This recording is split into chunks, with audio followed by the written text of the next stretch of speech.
Together we will conquer anything. I know we will.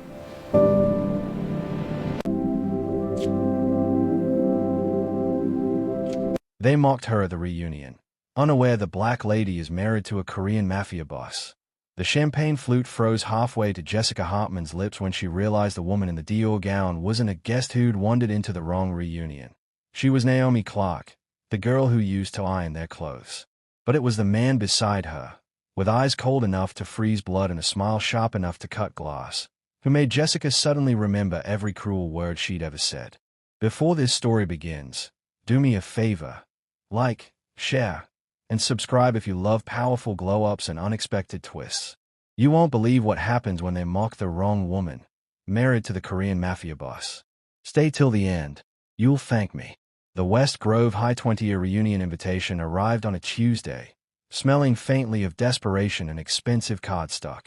Naomi held it between two fingers like it might contaminate her, studying the gold embossing that screamed, "We're still trying too hard," in a language only former outcasts could fluently read.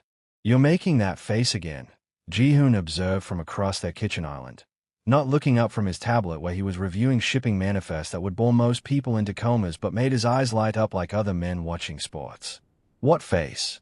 Naomi asked, though she knew exactly what face. It was her processing past trauma while deciding if revenge is worth the drive face. She'd perfected it over 3 years of marriage to a man whose business card should have read legitimate businessman, in the same ironic font restaurants use for fresh fish. The face that means someone from your past is about to regret their life choices. Ji-hoon set down his tablet with a careful precision he applied to everything, from negotiating shipping contracts to folding bath towels. "Should I have Minutjun prepare the car or the legal team?" Naomi laughed, the sound echoing in their penthouse kitchen that could have housed her childhood apartment twice over. "Neither. It's just a high school reunion. How dangerous could it be?" Ji-hoon raised one eyebrow, a gesture that in business meetings reportedly made grown men reconsider their mortgage payments. "You're asking the man who once watched you negotiate with a contractor so aggressively he offered to pay *U* for the privilege of working on your building. That was different. He called me sweetheart while trying to overcharge me 40%. Naomi tapped the invitation against her palm, remembering. "This is just old ghosts. People who treated me like furniture. Jessica Hartman, who used me as a human purse holder. Derek Mason, who asked me to prom as a joke, then laughed when I actually thought he was serious." The temperature in the room dropped approximately 15 degrees. Ji-hoon's face did something subtle that Naomi had learned to recognize, the expression that made his business associates suddenly remember urgent appointments in other countries. "This Derek," Ji-hoon said carefully, his accent thickening slightly the way it did when he was actively suppressing homicidal impulses, "is still alive."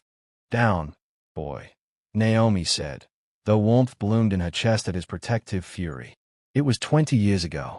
I'm sure he's grown into a perfectly mediocre middle-aged man with a receding hairline and strong opinions about craft beer. Should I have Minutjun research him anyway?" "You're not having your head of security run a background check on my high school bully." "I wasn't asking permission," Ji-hoon replied, already typing something in Korean on his phone that Naomi pretended not to notice. 3 years of marriage had taught her to pick her battles. And honestly, if Derek Mason ended up on some watch list because he'd been cruel to an 18-year-old girl, well, karma worked in mysterious and occasionally Korean ways. She looked at the invitation again. The reunion was scheduled for Saturday evening at the Grandview Hotel, a venue that tried very hard to be upscale but mostly succeeded at being uptight. There would be name tags, forced reminiscing, and the particular brand of competitive nostalgia that made people lie about loving their lives while their eyes screamed quiet desperation. "I think I want to go," Naomi said slowly. Ji-hoon looked up from his phone.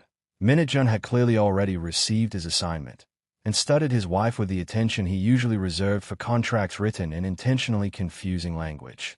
Why? It was a fair question. They'd built a good life, one that didn't require validation from people who'd treated her like she was invisible. Her community center was thriving, expanding into 3 additional locations across the city. She turned that first broken building into a place where kids learned coding, seniors took art classes, and single mothers accessed resources that society seemed determined to keep hidden. She'd done it mostly herself, with Ji-hoon providing strategic advice and the occasional terrifying presence when contractors got ideas about taking advantage. Closure. Naomi tried. Lie better, Ji-hoon suggested without judgment. Naomi smiled, the expression probably containing too many teeth. Fine. I want them to see me now. I want Jessica Hartman to choke on her champagne. I want Derek Mason to realize he peaked at 18. I want everyone who treated me like I didn't matter to spend the rest of their lives wondering what would have happened if they'd been kinder. Much more honest, Ji-hoon approved. I'll have Minute-jun arrange security. For a high school reunion. For my wife walking into a room full of people who underestimated her.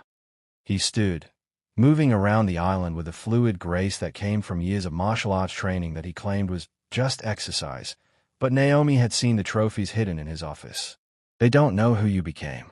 They definitely don't know who you married. Let's make it educational. Naomi felt something twist in her chest. Not quite love, though that was there, aged and comfortable like good wine. This was darker, sharper. Vindication with teeth. You're a terrible influence. Yes, Ji-hoon agreed, kissing the top of her head with surprising gentleness for a man whose business competitors allegedly sent him fruit baskets out of pure fear. But I'm your terrible influence. There's a difference. That Saturday, Naomi stood in their bedroom, studying her reflection with the critical eye she'd developed working retail, seeing flaws before anyone else could point them out. The Dior gown Ji-hoon had insisted on buying her fit like it had been architecturally engineered, black silk that whispered wealth in a language her high school classmates would definitely understand. Too much? She asked. Ji-hoon emerged from his closet wearing a suit that probably cost more than most people's cars, his presence filling the room like smoke. Beautiful, dangerous, impossible to ignore. Not enough. You're going into battle. Dress accordingly. The Grandview Hotel's ballroom had been decorated by someone who learned event planning from Pinterest boards and anxiety. Gold balloons clustered in corners like metallic tumors, and a banner reading West Grove High. 20 years of memories, sagged across the back wall with the enthusiasm of a depressed caterpillar. Naomi paused at the entrance, Ji-hoon's hand resting lightly on the small of her back. A touch that looked protective but she knew was actually him reading the room the way generals surveyed battlefields. Minute-jun and 2 other security personnel had arrived 30 minutes earlier, blending into the hotel staff with the efficiency of chameleons in expensive suits. Last chance to leave, Ji-hoon murmured, his lips close to her ear. We could go get dim sum instead. I know a place that makes soup dumplings that would make you forget these people exist. Tempting. But Naomi had spent 20 years being forgotten. Tonight, she planned to be unforgettable. Let's go ruin some lives, she whispered back. They walked in. The effect was immediate and gratifying. Conversations didn't just pause. They died mid-syllable. Heads turned with the mechanical precision of security cameras tracking movement. Someone dropped a champagne flute, and the sound of crystal shattering against marble seemed unreasonably loud. Naomi recognized faces the way you recognized old scars, with clinical detachment and the faint memory of pain. There was Marcus Chen, who'd been student body president and now looked like he argued with his HOA for entertainment. Rebecca Washington, who'd been head cheerleader and apparently hadn't updated her hairstyle since graduation. And there, near the bar, desperately trying to look casual while clearly spiraling into existential crisis, was Jessica Hartman. Jessica had aged the way expensive wine sometimes did. Not gracefully, but with a kind of aggressive preservation that required significant financial investment. Her dress screamed designer, but her eyes screamed Botox. She was holding court with a cluster of women who still treated her like royalty, probably because they'd never learned any other social structure. That's her, Naomi said quietly. The purse holder. Ji-hoon made a sound that might have been a laugh if it had contained any humor. Should I have Minute-jun position himself near the exits? You're enjoying this too much. I haven't enjoyed anything this much since that shipping executive tried to blackmail me and ended up donating his entire bonus to an orphanage. Ji-hoon's smile could have cut diamonds. This is wholesome family entertainment by comparison. A woman Naomi vaguely remembered. Something Morrison, maybe, approached with a desperate friendliness of someone working on commission. Her name tag read Kelly Morrison, Reunion Committee. Welcome. Welcome. Kelly's smile faltered slightly when she actually looked at Naomi, confusion flickering across her face like a failing light bulb. I'm sorry. I don't think we've... Wait. Naomi. Naomi asterisk clock asterisk. The way Kelly said her name, like she was confirming the identity of a corpse, made Naomi's smile sharpen. That's right. Though it's Park now. Park Naomi. Kelly's eyes drifted to Ji-hoon, widened, then seemed to malfunction entirely. Oh, you. Is this your husband? Ji-hoon supplied helpfully, his accent adding exotic weight to the word. He extended his hand with a formal courtesy that made people suddenly remember they should probably bow. Park Ji-hoon. Kelly shook his hand like it might electrocute her, which, given the energy Ji-hoon radiated, wasn't entirely unreasonable. That's wonderful. Naomi, we had no idea you look amazing. Translation: we assumed you were still poor and unremarkable, and your presence here with obvious wealth and an objectively stunning husband is causing our worldview to collapse in real time. Thank you, Naomi said graciously, channeling the particular brand of politeness that came from years of customer service, sweet on the surface, venomous underneath. The years have been kind. That was a lie. The years have been brutal. But money, success, and spite were excellent moisturizers. Kelly's attention fractured as she spotted new arrivals, people who probably matched her expectations more comfortably. Well, please, help yourselves to drinks and appetizers. There are name tags at the table, and we'll be doing a slideshow later with old photos. She scurried away like a hamster who'd seen a snake, leaving Naomi and Ji-hoon standing at the edge of the ballroom like beautiful, expensive problems no one knew how to solve. Name tags, Ji-hoon observed, looking at the table covered in "Hello, my name" is stickers with handwritten names that somehow made everyone seem like they were attending their own funerals. Do I need one? Absolutely not, Naomi said. Let them wonder. Let them ask around. Let someone eventually Google Park Ji-hoon and spend the rest of the evening having quiet panic attacks in the bathroom. They moved toward the bar, and Naomi watched the crowd part like they were Moses and these people were the Red Sea, if the Red Sea was made of regret and middling life choices. She could feel eyes tracking them, hear whispered conversations that weren't quite quiet enough. Is that really Naomi Clark? Who's the guy? He looks like. I swear I've seen his face somewhere. Did she say Park? Like the Park family that owns half the shipping routes in. No way. That can't be the same. At the bar, a man was already waiting, mid-40s, softening around the middle, with a particular kind of confidence that came from having peaked decades ago and never quite accepting it. His name tag read Derek Mason, class president. He'd been vice president, Naomi remembered. Some things never changed. Derek was still inflating his own importance. Well, Derek said, his smile the kind that made women instinctively check for exits. Naomi Clark, I almost didn't recognize you. You look. His eyes traveled down her dress with the subtlety of a freight train. Different. Ji-hoon's hand on her back pressed slightly harder, not controlling, just present, reminding her he was there. Reminding Derek he was there. Derek, Naomi said, her voice perfectly pleasant and absolutely deadly. You look exactly the same. I mean that in every possible way. The insult took a moment to land, like a delayed punch. Derek's smile flickered. Still got that sharp tongue, he said, trying for playful but landing somewhere near bitter. Some things never change, right? I remember you in high school, always so serious, always working at your aunt's place. We used to wonder if you'd ever loosen up. And I used to wonder if you'd ever develop a personality beyond mediocre white man with unearned confidence, Naomi replied sweetly. Looks like we both got our answers. Ji-hoon made a sound that was definitely a laugh this time. Derek's face did something complicated. Confusion, anger, and the dawning realization that this conversation wasn't going the way he planned. Who's your friend? Derek asked, his tone trying for casual but his eyes screaming territorial anxiety. My husband, Naomi corrected. Park Ji-hoon, though I doubt you'd recognize the name. She was lying. Anyone who read newspapers or paid attention to international business news would absolutely recognize the name. Park Ji-hoon's shipping empire was legendary, built on routes that connected 3 continents, with enough legitimate business to make him respectable and enough rumored connections to make him untouchable.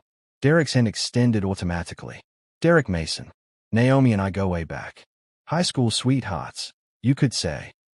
You could say that, Naomi interrupted, her smile sharp enough to perform surgery. If you were a liar with a terrible memory. We were never sweethearts, Derek.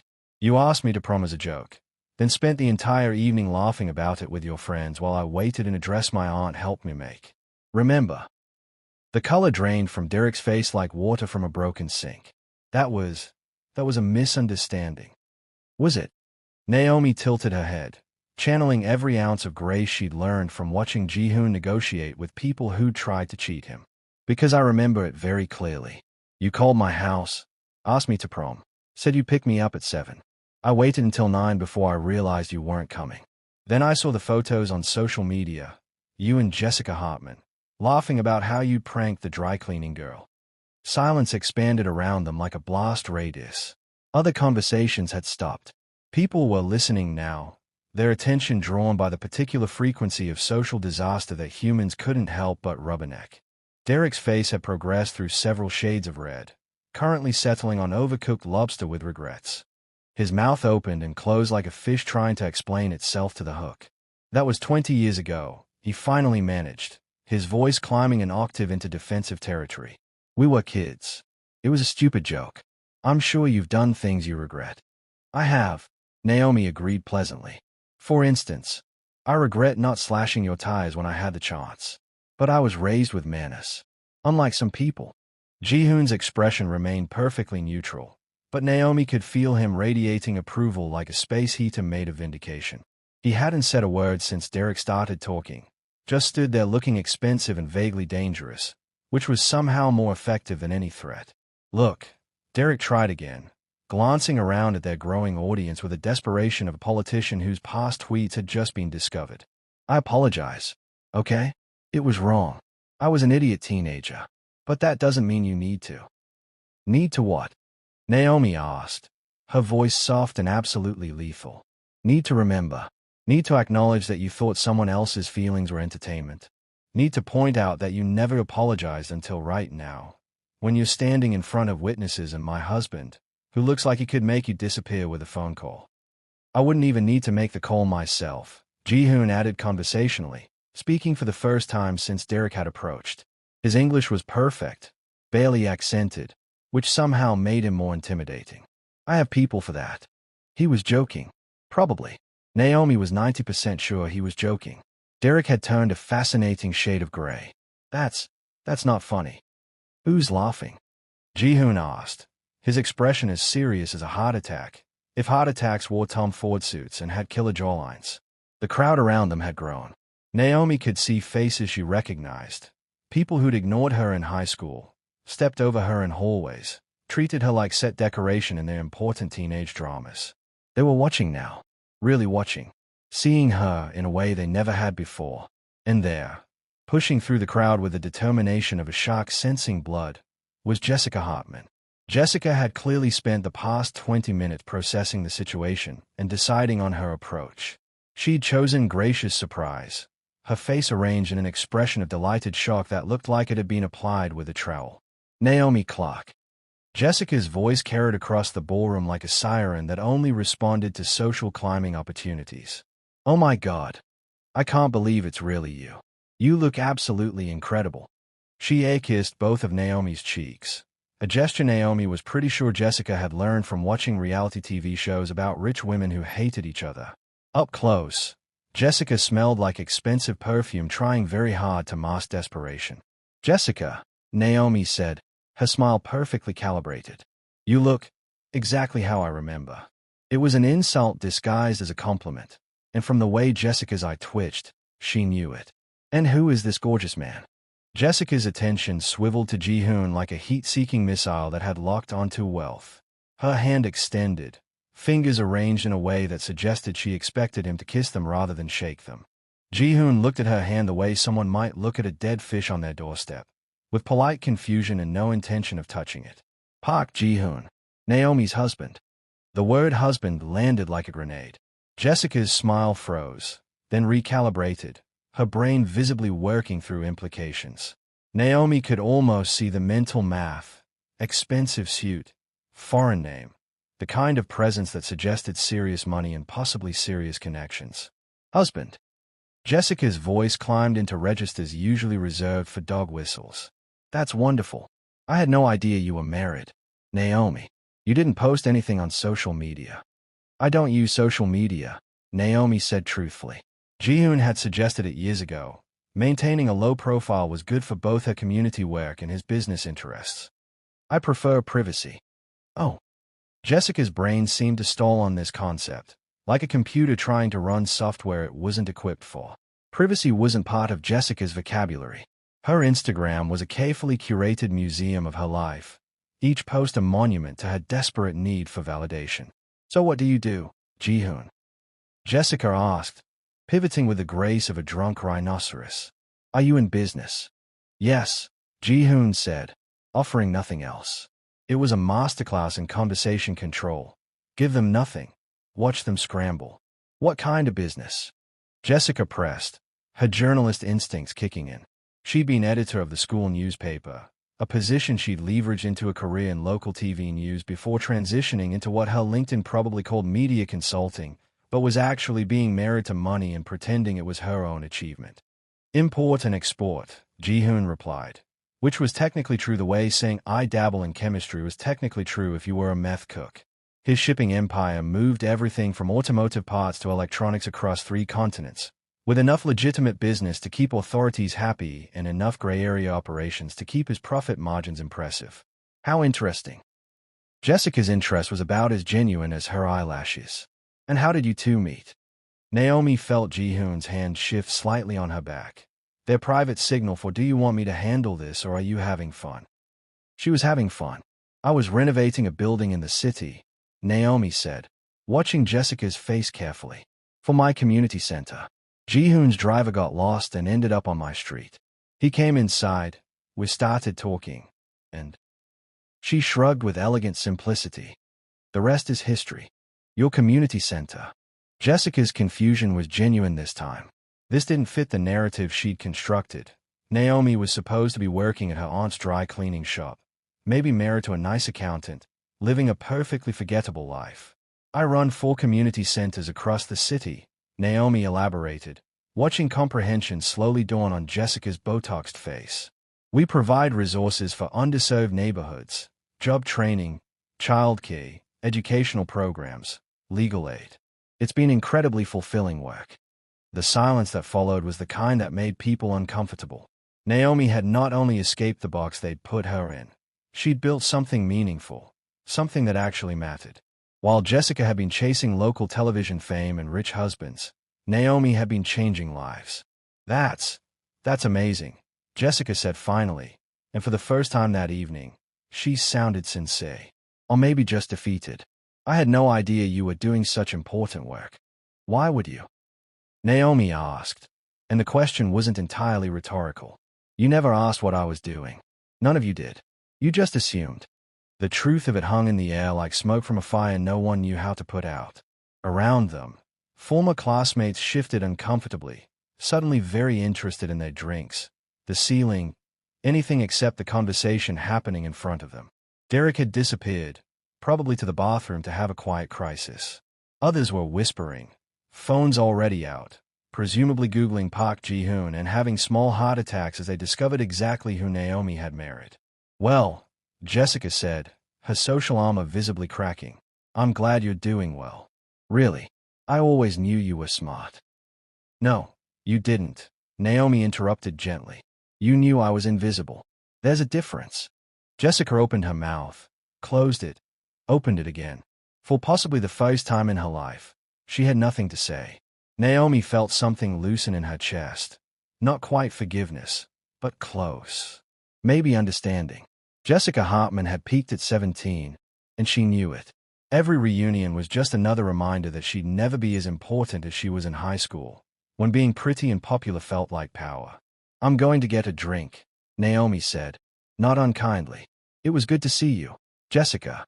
She turned, Ji-hoon moving with her like they'd choreographed it, leaving Jessica standing in a circle of former friends who were suddenly reevaluating every choice they'd made since graduation. At the bar, Ji-hoon ordered them drinks, whiskey for himself, wine for Naomi, and studied her with that particular intensity that made her feel like the only person in the room. How are you feeling? He asked quietly. Naomi considered the question. She'd come here for revenge, for vindication, to make people who'd hurt her feel small. And she'd done it. But now, standing in this ballroom full of people who'd never really known her, she felt empty. Not sad, exactly. Just done. I think I'm ready to leave, she admitted. Ji-hoon smiled, understanding immediately. We haven't even seen the slideshow yet. I'm told there will be embarrassing photos. Of you or me. Bold of you to assume I was ever embarrassing. Naomi laughed. A real laugh this time. Not the careful social performance she'd been maintaining. You're ridiculous. Yes, Ji-hoon agreed, handing her the wine glass. But I'm yours. They didn't leave immediately. That would have been too easy, too anticlimactic. Besides, Naomi could see Kelly Morrison frantically adjusting the projector for the slideshow, and there was something darkly compelling about watching people confront their younger selves, back when they thought they knew everything and the future stretched out like a promise they'd already broken. The lights dimmed. Someone had created a playlist that was clearly titled something like Late 90s Early 2000s Nostalgia Trip, and the opening notes of a song that had been everywhere their senior year filled the ballroom. People moved toward the chairs arranged in rows, clutching drinks like security blankets. Naomi and Ji-hoon claimed seats in the back row, strategic positioning that allowed them to observe without being observed. Minute-Jun materialized from wherever he'd been lurking, handed Ji-hoon a folder that definitely wasn't reunion-related, then disappeared again like a well-dressed ghost. Work? Naomi asked, nodding at the folder. Always, Ji-hoon replied, but he set it aside unopened. It can wait. I'm invested in this narrative now. I want to see teenage Naomi. Prepare to be disappointed. I was very boring. Impossible. The slideshow began with a photo of West Grove High's main building, looking exactly as depressing as Naomi remembered. Then came the cascade of memories, football games, pep rallies, prom photos, candid shots of students who all looked impossibly young and frighteningly confident. There was Jessica, crown on her head, holding some trophy Naomi couldn't remember the purpose of. Derek, flexing on the football field like he was auditioning for a protein powder commercial. Marcus Chen, giving some speech at graduation with the earnest intensity of someone who genuinely believed hard work and determination were all you needed to succeed. Before life taught him about systematic barriers and how luck mattered more than anyone wanted to admit. And then, briefly, almost accidentally, there was Naomi. She was in the background of a pep rally photo, sitting alone on the bleachers, reading a book while everyone around her screamed and waved signs. She looked small, hunched, like she was trying to physically disappear into the pages. Naomi felt Ji-hoon's hand find hers in the darkness, his fingers lacing through hers with quiet solidarity. That girl, he said softly, his voice pitched only for her, is a survivor. Look at her, surrounded by people who don't see her. And she's still there, still reading, still learning. She's planning her escape and they don't even know it. Naomi's throat tightened. She'd spent so many years trying to forget that version of herself. The lonely girl, the invisible girl, the girl who ate lunch in bathroom stalls because sitting alone in the cafeteria felt like public execution. But Ji-hoon saw her differently. Not as someone to pity, but as someone who'd been preparing for war while everyone else played games. More photos flickered past. The slideshow had clearly been assembled by committee, with no particular narrative structure, just a greatest hits compilation of people who'd thought high school would matter forever. Then came a photo that made Naomi's breath catch. It was prom. Jessica and Derek, posing in front of some rented backdrop, both looking pleased with themselves in that particular way teenagers did when they thought they'd won at life. And there, barely visible in the far corner of the frame, was Naomi, holding Jessica's purse, her face carefully blank, wearing the dress her aunt had helped her sew from fabric they'd gotten on sale. The photo stayed on screen longer than the others, and Naomi could feel the atmosphere in the room shift. People were remembering, making connections, realizing exactly how cruel they'd been, not through active malice but through casual disregard, which was somehow worse. Someone coughed uncomfortably. Someone else whispered something that got shushed immediately. That's you, Ji-hoon said, his voice still quiet but with an edge now, sharp as broken glass. Holding her piece. Like I said, human furniture. And where is she now? Ji-hoon asked, his question rhetorical but pointed. What has she built? What does she matter? Naomi squeezed his hand, touched by his fury on her behalf but also faintly amused. She matters to herself. That's enough. Is it though? Jihoon's question wasn't really about Jessica. He was asking about Naomi. Was being here enough? Was watching them realize their mistakes enough? Was a revenge satisfying? Yes, Naomi said, surprising herself by meaning it. It is. The slideshow continued, but Naomi stopped watching. Instead, she studied the room, the slumped shoulders, the awkward glances, the way people who'd been laughing earlier now sat in uncomfortable silence. They were confronting the gap between who they thought they'd become and who they actually were. And maybe some of them were also confronting how they treated others along the way. When the lights came back up, there was scattered, half-hearted applause. Kelly Morrison returned to the microphone looking like she wished she'd chosen literally any other volunteer position. So, her voice was aggressively cheerful, the kind of cheer that required pharmaceutical assistance. Now we'll have time for mingling, and we prepared a memory book where everyone can write messages and share updates. There's also a donation jar. We're raising money for the school scholarship fund. People stood, conversations resuming with forced enthusiasm. But something had shifted. The casual cruelty that had defined their teenage years was visible now, preserved in digital amber, and no amount of craft beer networking could erase it. A woman Naomi vaguely recognized, Amanda something, maybe, approached their row hesitantly. Her name tag read Amanda Fuster, Yibbit Committee. Naomi. Amanda's voice wavered between hopeful and terrified. I just wanted to say, I saw that photo, with a purse, and I remembered how we treated you. How I treated you. And I'm sorry. I know that doesn't change anything, but I'm sorry. It was the first genuine apology Naomi had received all evening. Not defensive, not qualified, just honest acknowledgement of harm caused. Thank you, Naomi said, and meant it. That actually does mean something. Amanda smiled, a small, sad expression that suggested she'd been carrying this guilt for years. You deserve better. We all should have been better. She glanced at Jihoon, then back to Naomi. I'm glad you're happy now. Really. She drifted away before Naomi could respond, leaving behind the particular kind of melancholy that came from forgiving people who'd hurt you, not because they deserved it, but because holding onto anger was exhausting.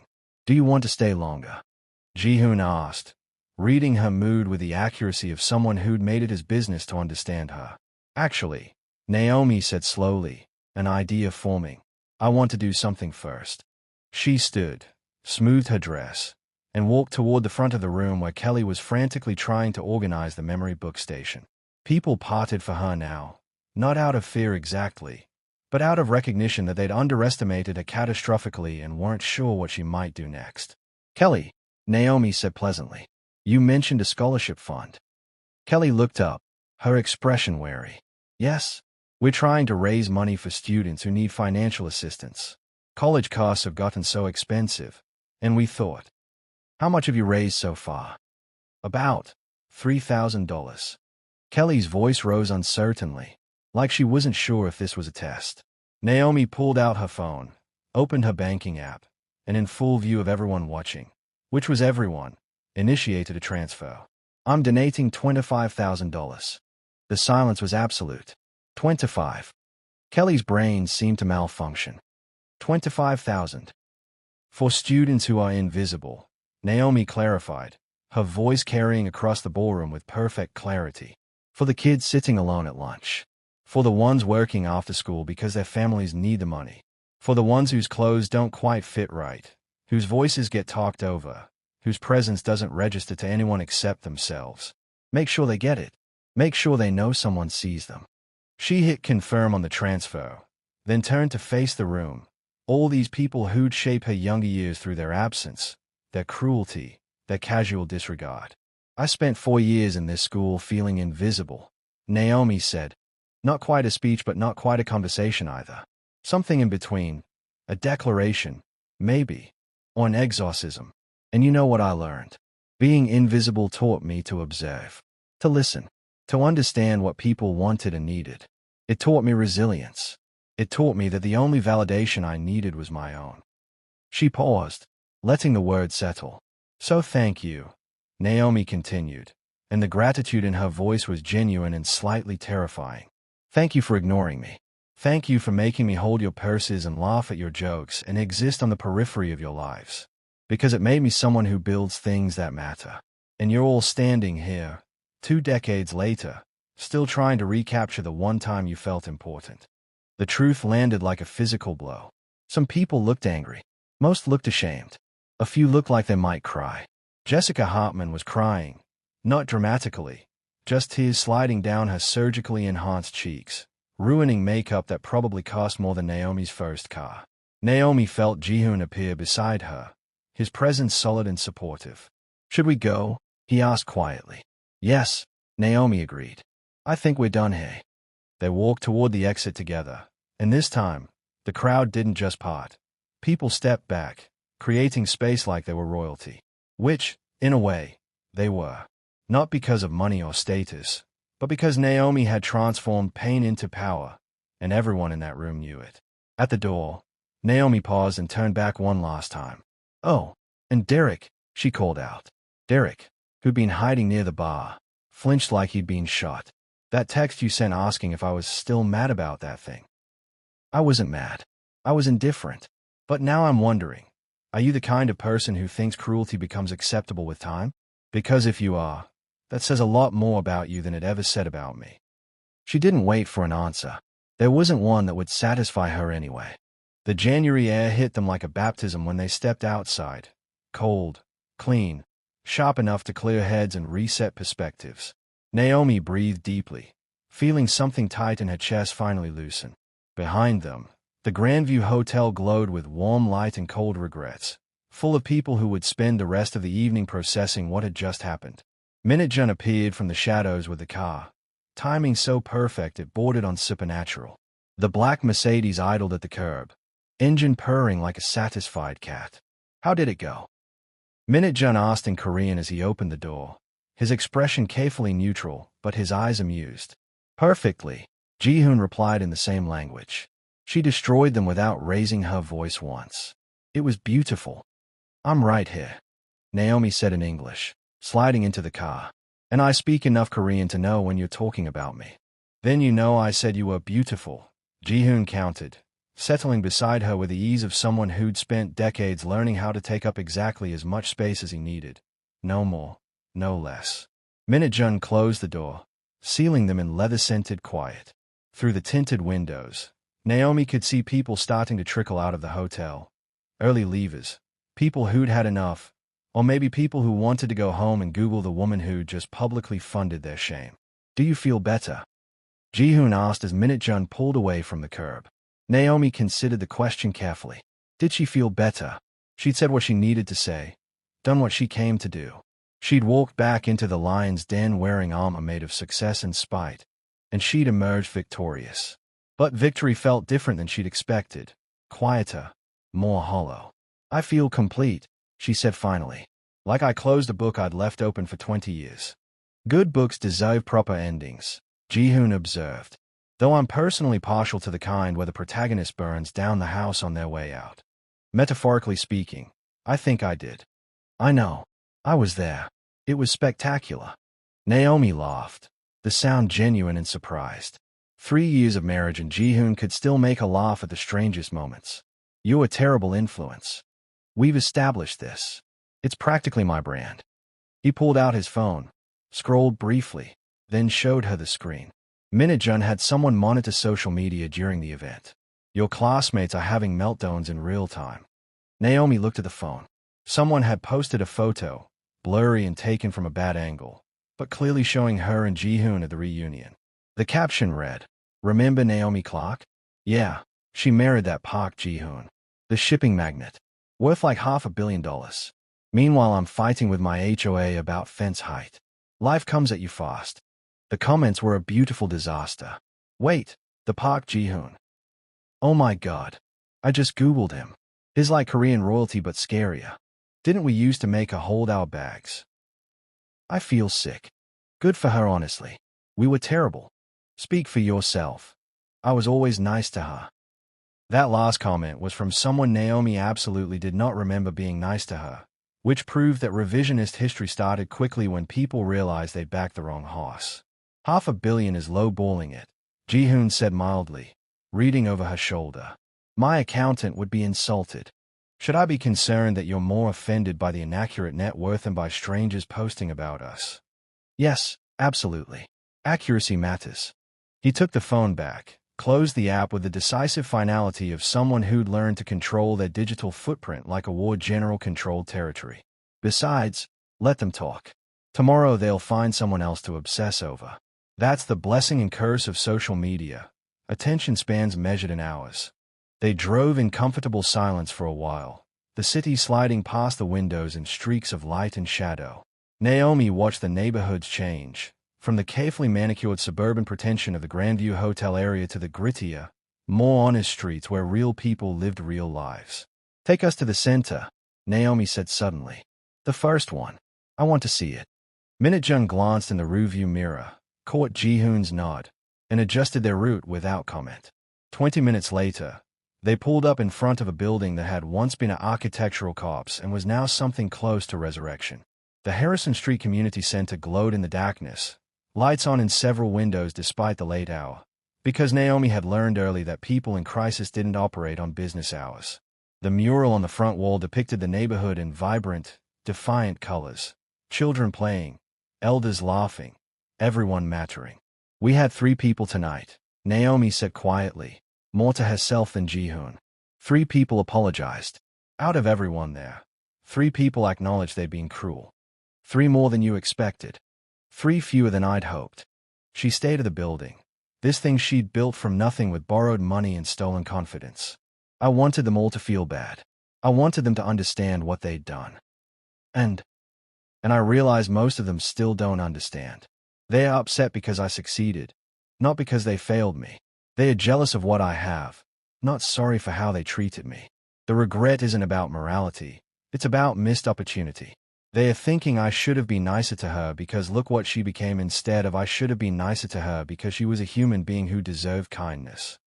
Ji-hoon was quiet for a moment, that particular kind of silence that meant he was thinking carefully about his words. You're right, he said finally. Most people don't learn. They don't grow. They just get older and more defensive about their choices.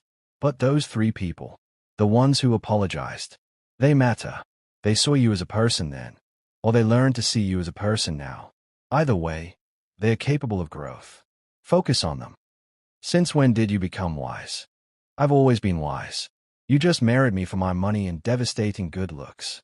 Naomi snorted, an undignified sound that made Minute-jung's shoulders shake with suppressed laughter in the front seat. I married you because you were the first person who saw me without needing me to prove I was worth seeing. See? Wise. Ji-hoon's smile softened into something genuine, vulnerable in the way he only got when they were alone. Also, you were renovating a building in a neighborhood everyone said was a lost cause, and you were doing it with a determination that made me think of my grandmother. She had the same look, like the universe could throw obstacles at her all day and she'd just add them to her to-do list. Your grandmother sounds terrifying. She was. Survived the Korean War, raised 6 children alone, built a calligraphy school that still operates today. She would have liked you. Would have. She passed when I was 15. But yes, she would have liked you. She always said the measure of a person wasn't what they did with abundance, but what they built from nothing. Naomi felt tears prick her eyes. Not sad tears exactly, just the emotional overflow that came from being understood on a cellular level. I want to go inside. Just for a minute. They left Minute-jung with the car. He probably used the time to scan for security threats or communicate with his team or whatever mysterious things security professionals did when left alone. Naomi unlocked the center's front door with keys she still carried everywhere, even though she had staff now, even though she didn't need to open the building herself anymore. Old habits. Good habits. Inside, the center smelled like coffee, old books, and the particular brand of hope that came from people trying to better their circumstances against odds that would make Vegas bookies weep. The main room was empty. Cleaning crew had already been through, leaving everything ready for tomorrow's early morning ESL class. But voices drifted from the back office. Naomi recognized them immediately. Shuri's, her volunteer coordinator, and Marcus. Not Marcus Chen from high school, But Marcus Thompson, a 16-year-old who spent every afternoon at the center doing homework because his house was too chaotic and the library closed too early. "Hey," Naomi called out, not wanting to startle them. "It's just me." Charisse appeared in the doorway, her locks pulled back in a practical bun, her expression shifting from alert to relieved. "Naomi, I thought you were at that reunion thing. Is everything okay?" "Everything's fine. Just wanted to check in." Naomi gestured to Jihoon. "You remember my husband? The scary one?" "Yeah." Charisse's grin took any potential offense from the words. She and Jihoon had an understanding based on mutual respect and her complete lack of intimidation by his reputation. Marcus is here working on a scholarship application. Kids determined to get into MIT. Marcus emerged from the office, laptop balanced on one arm, his face bright with a particular kind of intensity that came from having a goal and refusing to let anything, poverty, circumstance, the universe itself, stand in the way. "Mrs. Park," he said, his formality endearing despite Naomi telling him repeatedly to just call her Naomi. "I'm almost done with the essay. Do you have a minute to read it?" And just like that, Naomi remembered why she did this. Not for the reunion crowd, not to prove anything to people who'd never cared, but for Marcus, for the kids like her who needed to know that being invisible was temporary, that being overlooked was survivable, that there was life after being furniture in someone else's story. "I've got all the time you need," Naomi said, settling into a chair that had been donated by a furniture store going out of business, worn but functional, which was basically the center's entire aesthetic. Jihoon caught her eye, smiled, and quietly excused himself to make phone calls. He understood. This was her world, her purpose, and sometimes his best contribution was giving her space to inhabit it fully. Marcus pulled up his essay, and Naomi read about a kid who'd grown up in a neighborhood everyone had written off, who'd learned early that the world didn't hand out opportunities but you could steal them if you were smart and desperate and brave enough. It was good writing, raw, honest, the kind that admissions officers either loved or dismissed depending on their own biases. "This is strong," Naomi said truthfully. "But hey, this paragraph about overcoming obstacles. Don't be afraid to get specific. Tell them about the time you studied for your physics exam in a McDonald's because your electricity was shut off. Tell them about using the center's computers because you didn't have internet at home. They want to see resilience, but they also want to see the actual barriers you've faced." Marcus nodded, already making notes. Miss Sherry said something similar, but I didn't want to sound like I was asking for pity. "You're not asking for pity. You're providing context. There's a difference between explaining your circumstances and expecting them to be an excuse. You're doing the former." They worked through the essay together, Naomi offering suggestions while Marcus pushed back when he disagreed, a dynamic she encouraged because the world would push back harder and he needed practice. An hour dissolved without anyone noticing, time measured in drafts and revisions rather than minutes. When Marcus finally left, essay substantially improved, confidence visibly boosted. Charisse leaned against the doorframe and studied Naomi with a shrewd perception that made her excellent at her job. "You okay?" Charisse asked. "You've got that look." "What look?" "The one that says you went somewhere that reminded you who you used to be, and now you're remembering who you became instead." Naomi laughed. "That's oddly specific. I've known you 3 years. I've seen the look before." Charisse's expression softened. "For what it's worth, whoever you were back then, they didn't deserve you. And whoever you are now, we're lucky to have you." "We're lucky to have each other," Naomi corrected. "This place doesn't work without you." "True, but I like hearing it anyway." Charisse grabbed her coat from the rack. "I'm heading out. Lock up when you leave." "Always do." After Charisse left, Naomi sat in the quiet center, surrounded by signs of life. Homework abandoned on tables, flyers for next week's job fair, a bulletin board covered in thank you notes from people whose lives have been changed by access to resources everyone should have by default. Jihoon found her there 15 minutes later, still sitting, still thinking. "Ready to go home?" he asked. "Yeah," Naomi said, standing and stretching. "Yeah, I think I am." Home was a penthouse in the financial district, all glass and steel and views that made visitors forget how to breathe. Naomi had been uncomfortable with it initially, the sheer excess feeling almost obscene compared to where she'd come from. But Jihoon had pointed out, with his particular brand of practical logic, that discomfort with success was just another cage, and she'd spent enough of her life in cages. So she'd learned to inhabit the space. Filled it with art from local artists whose work she'd discovered at the center. Kept books on every surface because empty shelves felt like wasted opportunity. Turned one entire room into an office where she could work without the marble and minimalism, making her feel like she was operating in a mausoleum. It was nearly midnight when they arrived. Minajun disappeared to wherever he lived. Naomi suspected he had an apartment in the building, close enough to respond to emergencies but far enough to maintain the illusion of privacy. Ji-hoon loosened his tie with the relief of someone removing armor, while Naomi kicked off shoes that had been beautiful but punishing. Wine, Ji-hoon offered, already moving toward the kitchen with the efficiency of someone who knew exactly where everything was because he'd designed the space himself. Good, yes. He poured 2 glasses of something red and expensive. Naomi had learned to appreciate good wine, though she still sometimes felt like she was playing dress-up in someone else's life. They settled on the balcony despite the cold, because the view was worth freezing for, and both of them had learned early that comfort was overrated compared to perspective.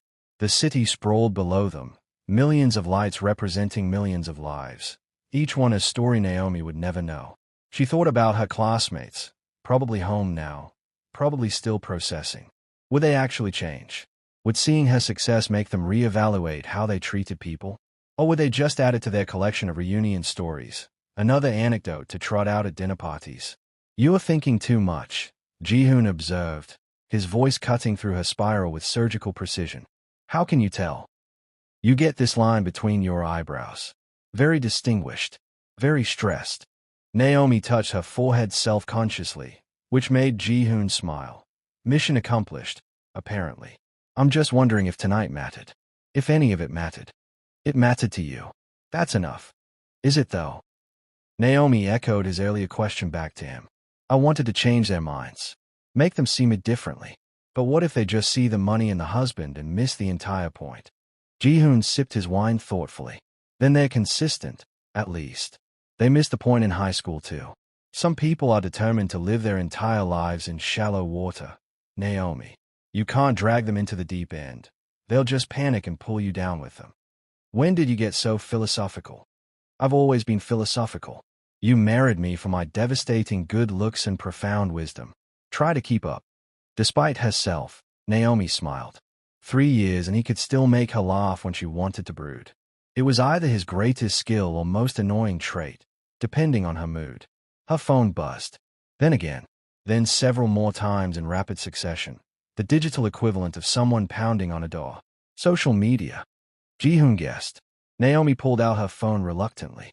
Messages from numbers she didn't have saved, friend requests from people she'd successfully forgotten, and, surprisingly, a text from Amanda Foster, the woman who'd apologized earlier. The message was simple. Thank you for what you said tonight. And for the donation. My daughter starts at West Grove next year and I've been terrified she'll end up like I was. Cruel without meaning to be. Popular without deserving it. Tonight made me realize I need to teach her better. So thank you. Asterisk. Naomi stayed at the message for a long moment, then showed it to Ji-hoon. See, he said quietly. It mattered. Maybe not to everyone. Maybe not even to most people. But to her. To her daughter who will now be raised with different values. It mattered. One person, Naomi said, but her voice held less skepticism now. One person who will influence others. Who will raise a child differently. Who will interrupt cruel behavior instead of enabling it. Change doesn't happen all at once. Naomi. It happens in moments like these. Small decisions that compound over time. Before Naomi could respond, her phone rang. An unknown number, which she normally ignored. But something made her answer. Hello. Naomi Clark. The voice was male, unfamiliar, with a particular kind of confidence that came from having practiced this speech. This is Robert Chen, Marcus Chen's older brother. We didn't overlap in school. I graduated 2 years before you. But I heard about what happened tonight. Naomi's brain scrambled to place him. Marcus Chen from the reunion had mentioned an older brother who'd gone into finance. Made it big. Sent money home. Okay. I wanted to apologize, Robert continued, his words coming faster now, like he needed to get them out before he lost courage. Marcus told me how people treated you. And I remember seeing it. Seeing how my brother and his friends acted like you didn't exist. I never said anything. Never intervened. I told myself it wasn't my business. That high school politics weren't worth the energy. But that was bullshit. I should have said something. Done something. I'm sorry. 2 apologies in one night from people who hadn't even been the worst offenders. Naomi felt something shift in her chest. Not quite forgiveness, but close. Recognition, maybe. Acknowledgement that some people actually were capable of growth. Thank you, she said finally. That means more than you know. There's something else, Robert said hesitantly. I work in venture capital now. Early-stage investments, mostly tech startups and social enterprises. I've been following your community centers from a distance. Your model is innovative, sustainable, scalable. Have you considered expanding beyond the city? Naomi blinked. This conversation had taken a turn she hadn't anticipated. I've thought about it, but funding and infrastructure are complicated. What if they didn't have to be? Robert's voice shifted into business mode, excitement bleeding through professional restraint. I'd like to set up a meeting. No obligations, just a conversation about possibilities. I think what you're doing could be replicated nationally, maybe internationally, and I'd like to help make that happen. They talked for another 20 minutes, Robert outlining his vision, Naomi asking questions that revealed she'd absorbed far more business acumen than anyone from West Grove High would have predicted. When she finally hung up, Ji-hoon was watching her with that particular expression that meant he'd heard enough of her side of the conversation to understand its significance. Expansion? He asked. Maybe. Possibly. I don't know. Naomi set her phone down, suddenly exhausted by the emotional whiplash of the evening. Is it wrong that I'm suspicious? That I think he only cares because I married you? Because I became someone who matters? Probably, Ji-hoon said honestly, but also irrelevant. His motivations don't change whether the opportunity is good. You don't have to trust his character to trust his business sense. And if his money helps more people, who cares why he's offering it? You're very practical for someone who once told me you'd burn down a building if someone disrespected me. I contain multitudes. Also, I was serious about the building thing. Just so we're clear. Naomi laughed. Tired. Genuine. The kind of laugh that came after long days and emotional marathons. I love you. You know that. I assumed, given the whole marriage thing. But it's nice to hear periodically. Ji-hoon stood, extending his hand. Come on. You've had enough revelation for one night. Tomorrow you can decide whether to take Robert's meeting. Tonight, you should sleep. But sleep didn't come easily. Naomi lay in bed. Sheets that cost more than her first month's rent. Mattress that probably had technology NASA would envy. And stared at the ceiling while her brain refused to quiet. She kept thinking about that photo. Her youngest self, holding Jessica's purse. Invisible in the background of someone else's story. That girl had survived. She'd endured. She'd plotted her escape while everyone around her celebrated victories that would ultimately mean nothing.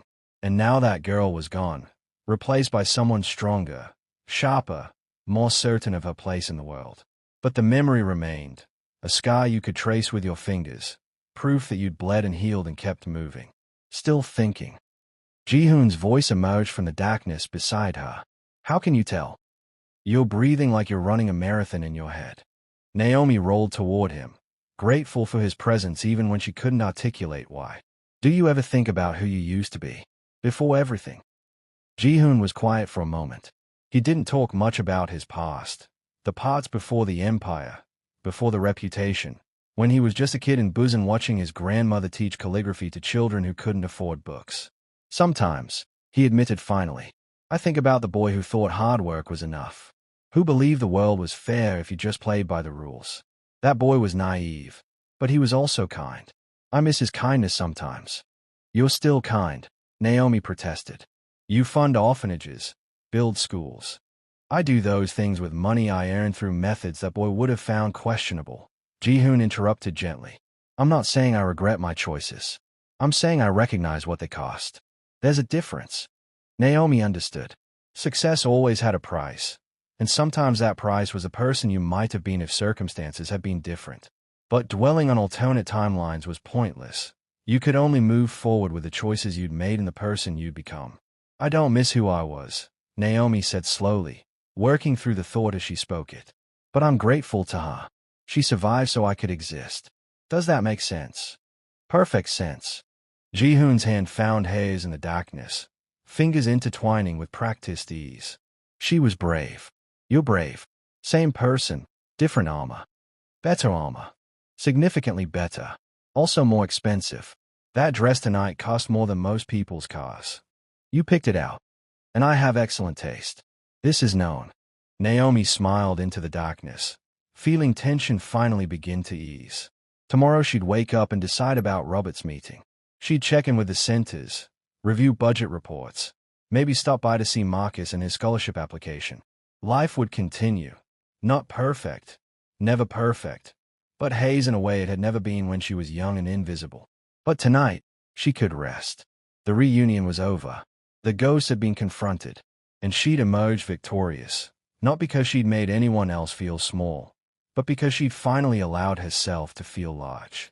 Ji-hoon's breathing evened out beside her, sleep claiming him with the efficiency of someone who'd learned to rest whenever opportunity allowed. Naomi stayed awake a little longer, listening to the city hum below their building, thinking about all the invisible people out there working jobs that didn't value them, living lives that felt small, dreaming of escape. She couldn't save them all, but she could build spaces where they could save themselves. And that, ultimately, was enough. 3 months after the reunion, Naomi stood in front of a building in Atlanta that looked eerily similar to her first community center. Same architectural bones, same air of neglect, same potential waiting to be excavated by someone stubborn enough to try. Robert Chen had been serious about expansion. More than serious.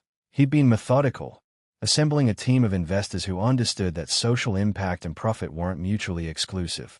The meeting he promised had turned into meetings, plural, which had evolved into a formal partnership structure that made Naomi's lawyer very happy and her imposter syndrome very loud. You're doing that thing again, Ji-hoon observed from beside her. He'd insisted on coming to Atlanta for this site visit, claiming it was important to see the space in person. Really, Naomi suspected. He just liked watching her build things from nothing. It reminded him of when they'd met, her negotiating with contractors, him falling in love without realizing it was happening. What thing? The thing where you doubt yourself despite overwhelming evidence that you're excellent at this. Ji-hoon gestured at the building with the casual authority of someone who owned half the shipping routes in the Pacific. You've done this 4 times already. Successfully. This is just the 5th. In a different city, different neighborhood, different challenges. Same model, same vision, same stubborn woman who refuses to accept that some neighborhoods are lost causes. He smiled, the expression softening his usually severe features. Besides, you have Robert's money, my connections, and your own expertise. If this fails, it won't be from lack of resources. Naomi knew he was right. Intellectually, she understood that she'd proven herself capable. But emotionally, she still carried that girl who'd held purses and been invisible, who'd learned early that success was something other people achieved while you watched from the margins. Her phone buzzed. A message from Marcus Thompson. Not the Marcus from high school, but her Marcus, the MIT-bound kid who'd become something like a little brother over the past few years. Asterisk got my acceptance letter. Full scholarship. I'm going to MIT, Mrs. Park. I'm actually going. Asterisk. Naomi felt tears prick her eyes. The good kind. The kind that came from witnessing someone's dreams become tangible. She showed the message to Ji-hoon, who read it and smiled with genuine pleasure. Send him my congratulations, Ji-hoon said, and tell him to come by the office next week. I have some contacts at MIT, professors, alumni network. He should meet them before he starts. This was what Naomi loved about him. Beneath the reputation and the business empire and the vaguely threatening presence, Ji-hoon was fundamentally someone who believed in helping people access opportunities. Not out of charity. He despised the condescension inherent in charity, but out of recognition that talent was equally distributed while opportunity was not. They toured the building together, Naomi making notes on her tablet while Ji-hoon asked questions that revealed he'd absorbed more about community center operations than she'd realized. The space needed work, significant work, but the bones were good. High ceilings, natural light, enough square footage to house classrooms, computer labs, a commercial kitchen for cooking classes and food assistance programs. Robert mentioned his sister might relocate here to run it. Ji-hoon said as they examined what would eventually become the main community room. The one who just finished her MSW. Rachel. She's brilliant, worked in community organizing for years, understands the neighborhood dynamics, has existing relationships with local nonprofits. Naomi pulled up Rachel's resume on her tablet, even though she'd memorized it weeks ago. She's exactly the kind of director we need. Someone who sees the community as partners, not charity cases. Unlike her brother, who spent high school treating you like furniture. People change. Some people change. Naomi set down her tablet, turning to face Ji-hoon fully. I've been thinking about that a lot lately. About who gets to change, who deserves second chances. And I think the answer is complicated. Most good answers are. Marcus, the high school Marcus, sent me a message last week. Through LinkedIn, which felt very on brand for him. He apologized. Said watching me at the reunion made him reevaluate his entire life.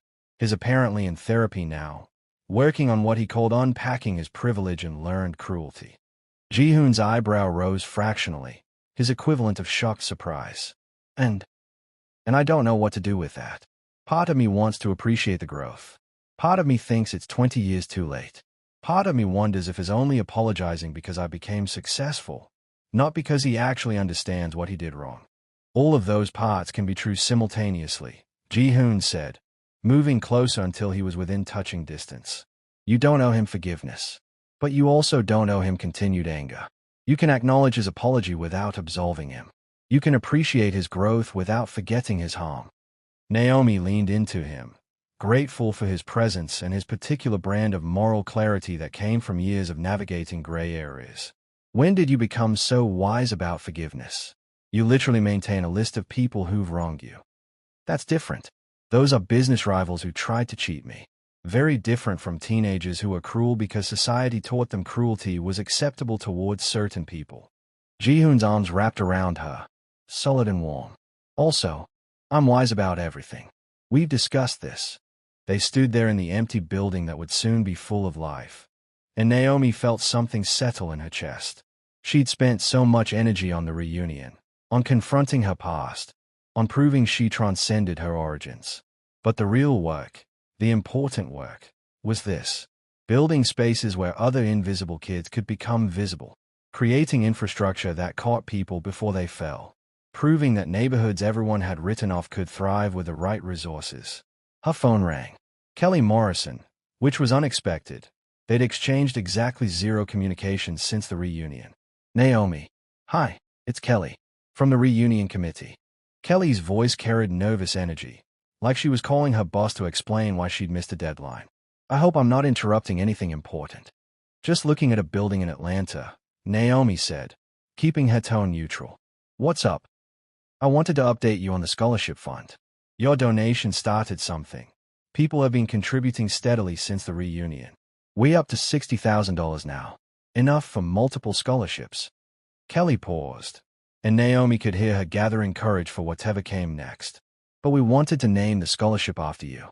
The Naomi Clark Park Scholarship for students who persist despite being overlooked. It's wordy, but the committee felt it captured the spirit of what you said that night. Naomi's throat tightened. She'd expected the donation to matter, but naming a scholarship after her, after the girl who'd been invisible. Kelly, I don't know what to say. You could say yes. Kelly's voice held tentative hope. We'd need your permission, obviously, and we'd love for you to be involved in the selection process. Though we understand if you're too busy. What you said that night, about invisible students, it resonated. With all of us. Even the people who were defensive initially. Even the people who mocked her. Even Jessica and Derek and the countless others who'd treated her like furniture. Naomi wanted to be skeptical, to assume this was performative guilt rather than genuine change. But she also heard Amanda's voice, my daughter starts at West Grove next year, and realized that maybe change didn't happen all at once in dramatic revelations. Maybe it happened slowly, in scholarship funds and parenting decisions and moments of uncomfortable recognition. Yes, Naomi said finally. I'd be on it. And I'd like to be involved in selection. I know what overlooked looks like. I can help identify it. They talked logistics for a few more minutes before Kelly hung up, promising to send formal documentation for Naomi's review. When the call ended, Naomi stood holding her phone like it might dissolve, proving the conversation had been a hallucination. A scholarship. Ji-hoon asked, having heard her side of the conversation. Named after me. For students who are invisible. Naomi laughed, slightly hysterical, mostly surprised. Is this real? Did I actually change anything? You changed everything, Ji-hoon said simply. You just didn't realize it was happening. They finished touring the building, making plans and taking measurements and discussing timelines. Robert's team had already begun the permitting process, and construction could start within weeks if they moved efficiently. By this time next year, Atlanta's West End neighborhood would have a community center built on the same model as Naomi's original, proof that what worked in one forgotten neighborhood could work in others. That evening, back in their hotel room overlooking Atlanta's skyline, Naomi sat with her laptop reviewing the scholarship criteria Kelly had sent. The committee had done their homework. The application emphasized barriers overcome rather than grades achieved, asked about work obligations and family responsibilities, wanted to know how students had persisted despite being overlooked by teachers, peers, or the system itself. It was everything Naomi would have designed herself. Everything she'd needed when she was 18 and applying to schools with the understanding that financial aid wasn't just helpful, it was the only way forward. You know what the worst part about the reunion was? Naomi said suddenly, looking up from her laptop. Ji-hoon was reading a contract on his tablet, but he set it aside immediately, giving her his full attention. It wasn't the cruelty or the mockery or even Derek's pathetic attempt to rewrite history. It was realizing how much space they'd been taking up in my head. 20 years, and I was still thinking about them, still organizing my life around proving them wrong. And now I'm tired of them living rent-free in my brain. Naomi closed her laptop with decisive finality. They don't deserve that much power. They never did. Ji-hoon smiled, the rare, genuine smile he reserved for moments when she said something that particularly pleased him. So what happens now? Now I build the Atlanta Center. I help select scholarship recipients who remind me of myself.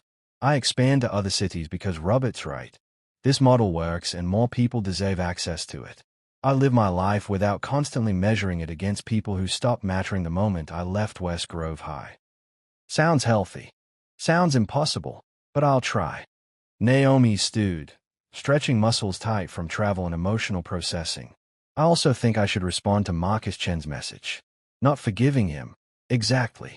Just acknowledging his growth. Telling him that therapy is good, that unpacking privilege is important work, and that I hope he extends the same grace to other people that is asking me to extend to him. Very diplomatic. I learned from the best.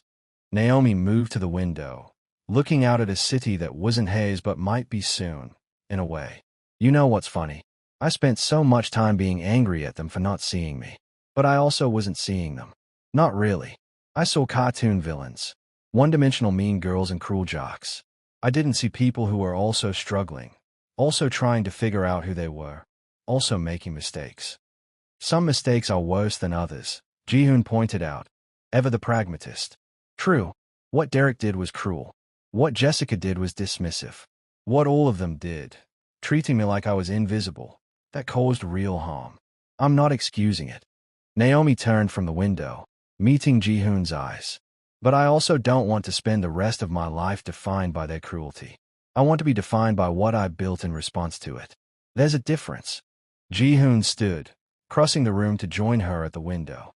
Together they looked out at Atlanta's lights, thousands of them, each representing a person with a story, a struggle, a dream deferred or achieved. For what it's worth, Ji-hoon said quietly, I'm proud of you. Not for the centers, though those are impressive. Not for your success, though you've earned it. I'm proud of you for choosing to put down the anger. That takes more courage than carrying it. I'm not putting it down entirely, Naomi clarified. I'm just setting it aside, making space for other things. Better things. Good things. Definitely good things. 6 months later, the Atlanta Center opened to a crowd that included Robert and Rachel Chen, local community leaders, and a handful of teenagers who reminded Naomi powerfully of her youngest self. Wary, hopeful, trying not to expect too much because disappointment hurt less when you were prepared for it.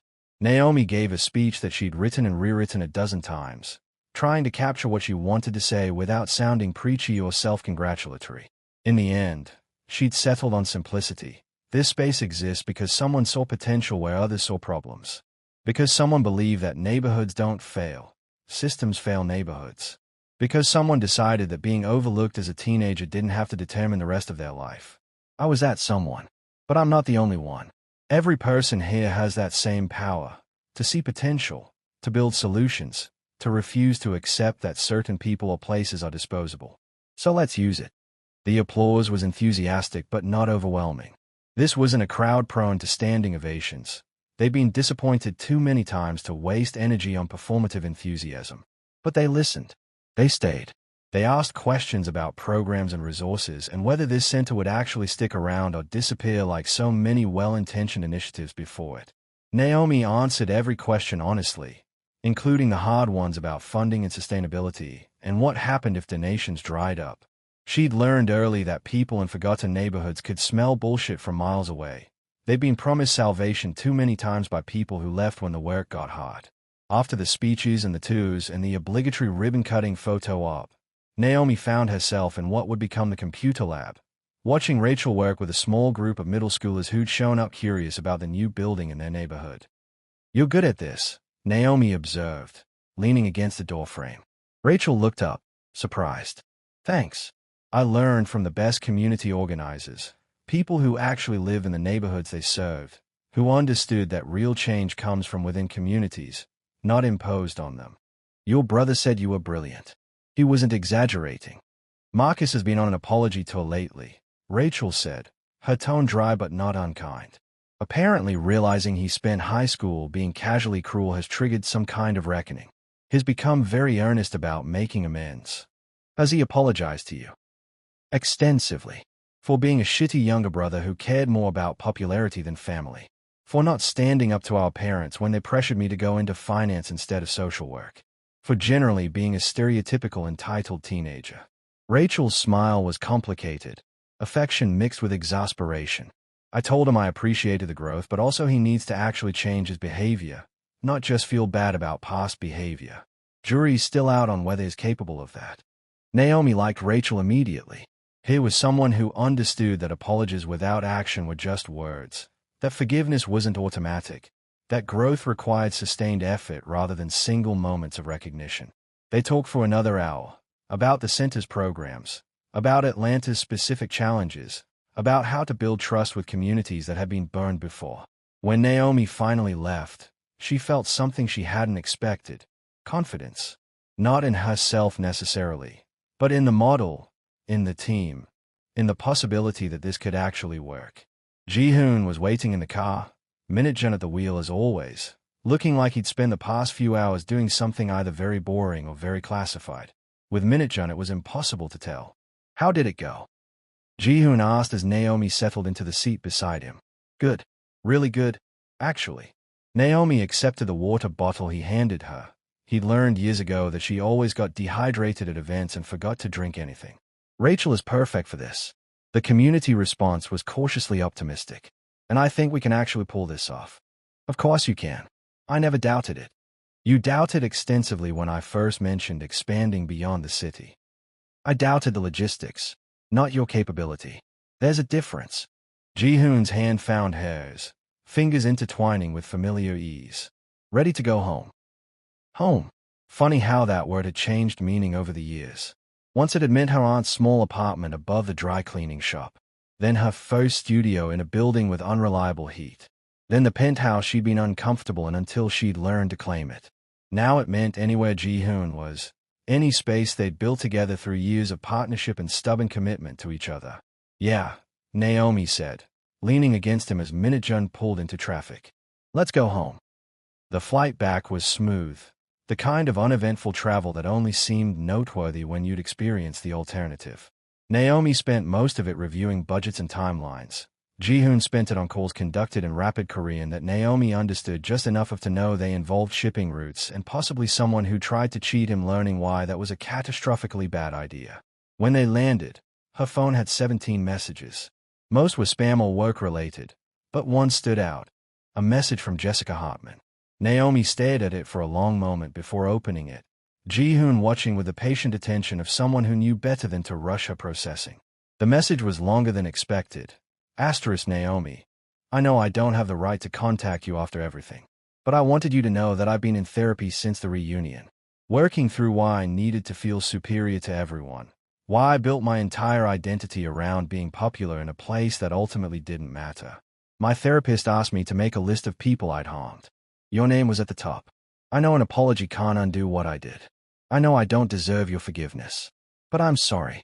For the purse. For treating you like furniture. For every casual cruelty I inflicted because I could. I'm sorry. You deserve better. You deserve kindness. And I failed to give you that. I hope you're happy now. I hope you've built a life that makes you forget people like me exist. Jessica asterisk. Naomi read it twice, then showed it to Jihoon without comment. How do you feel? He asked after reading it. Honestly, tired. Naomi pocketed her phone. Tired of processing apologies. Tired of measuring growth. Tired of deciding who deserves forgiveness and who doesn't. I just want to move forward. Then do that. Just like that. Just like that. Jihoon's expression was serious, certain. You don't owe anyone access to your healing process, Naomi. Not Marcus. Not Jessica. Not anyone from that part of your life. You can acknowledge their apologies without engaging with them. You can appreciate their growth without being part of it. You've already given them enough of your energy. He was right. Naomi knew he was right. She typed a brief response to Jessica. Asterisk, thank you for the apology. I hope therapy helps you build the person you want to be. Take care. Asterisk short, polite, final. Then she muted the conversation and put her phone away. There, she said to Jihoon. Done. Moving forward starting now. Good. He smiled, the expression warm and proud. Now can we please go home and order disgustingly expensive takeout while you tell me all about Rachel's plans for the computer lab? I'm invested in this narrative now. Naomi laughed. Genuine, unburdened. The kind of laugh that came from letting go of weight you'd been carrying so long you'd forgotten it was there. They went home. They ordered takeout. They talked about community centers and scholarship funds and Marcus Thompson's MIT acceptance and all the ways that invisible teenagers could become visible adults who changed the world. And somewhere in West Grove, a scholarship fund grew. A reunion committee learned that acknowledgement mattered. And a girl who'd once held purses became a woman who built spaces where other girls learned they never had to hold anyone's purse but their own. The revenge, Naomi realized, wasn't in making them feel small. It was in becoming so large that their opinions no longer mattered. And that was better than any reunion could ever be. Asterisk asterisk the end asterisk asterisk.